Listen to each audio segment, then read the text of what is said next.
I don't know about you guys, but to me, cooking has a lot to do with preparedness. So let's talk about that.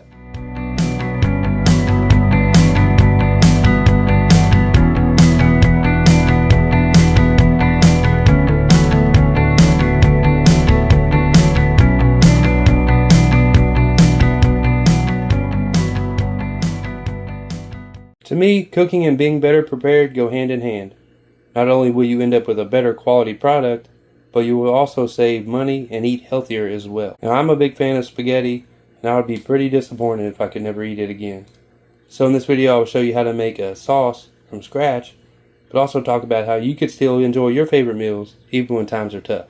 So I'm going to be using a combination of these ingredients shown here, but you could still make a basic version of this just using the canned and tubed ingredients as well as the pasta, because they all have a long shelf life, at least until they are opened. And I'm going to be using these same ingredients to make my sauce, but also adding in some fresh onion and garlic for a more flavorful sauce. I would use tomatoes if they were in season that I grew in the garden, but these grocery store tomatoes just don't taste very good, so I'm not going to be adding them in my sauce today. And speaking of gardening, if you're able to continue to grow a garden when times are tough, then that's an added benefit. You can make this exact recipe the way I'm going to make it today. And if you're not a very good gardener, then don't worry, you can just stock up on items like this, as well as some tubed tomato paste and garlic paste that I'll show you here in a few minutes. And I really like these tubes of the different pastes here. They don't need to be refrigerated until they're opened, so they have a long shelf life as well. If you can see it here, this tomato paste tube is good till 2027. I'm not going to be using the garlic paste, I'll be using fresh garlic instead, so we'll put this back. Alright, so the first thing I'm going to do is get everything prepared beforehand, so when the time comes to use it, it's already ready. So what I'm going to do is I'm going to dice up the onion and garlic, open up the canned items, and get all my seasonings lined up as well.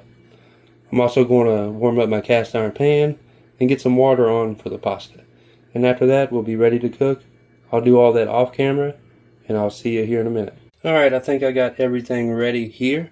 So we'll just oil up our pan a little bit. I'm using peanut oil. You can use whatever you want. And then we're going to get our onions in the pan.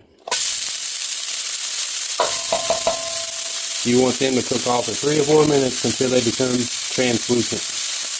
I really like using these portioning cups. They make everything a little bit easier when preparing, and they make for good leftover storage as well. They make a lot of different sizes. These are very convenient. Alright, our onions are pretty well to where we want them. So now we'll add in the garlic. We want to stir that in and let it cook for about 30 seconds to a minute. And at this point your house will be starting to smell real good. I use a garlic press to smash my garlic up really fine. You could buy canned minced garlic as well, but these work really good. Don't buy a plastic one, make sure it's metal. Alright, our garlic has been cooking for about a minute. Now we want to go in with our tomato paste. Just want a couple tablespoons of that, and you want to let it cook off to add in some extra flavor. Make sure you mix it in with everything else pretty thoroughly. Alright, once that's done, now we want to go in with our canned ingredients, tomato sauce, and a can of petite diced tomatoes. You want them very small. Maybe turn the heat down just a little, so it's on like a medium-low.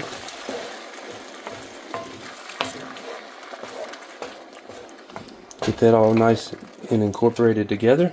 So then you're going to want to let this simmer on a medium or low to medium setting until it reaches the consistency you like. But now's a good time to go ahead and add in some seasoning as well, which is obviously salt, black pepper. Just add a little bit at a time. You can always add more, you can't take it out.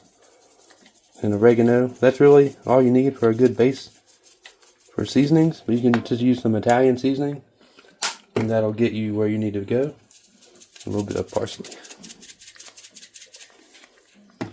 Then mix this up and give it a taste. Taste your food when you're making it. And like I said, only add a little bit at a time. You don't want too much salt or whatever in your dish, so just be wary of that. Alright, so let this cook for a little bit. and let all the flavors get incorporated together. Alright, once your sauce is about finished and it's to a thickness you like, the most important step probably, in my opinion, is you want to add some pasta water to it. Now that's the starchy water that's left over after boiling some pasta. This really helps the consistency, especially the next day after it's been refrigerated for a while. So add in a cup or two of that and let it stir it in and let it cook down a little bit longer. Again, until it gets to the consistency that you like. That's a very important step that you don't want to miss. So I'll let this simmer down to the point where I like it, and then we'll talk a little bit more after that. Alright, well there's everything done.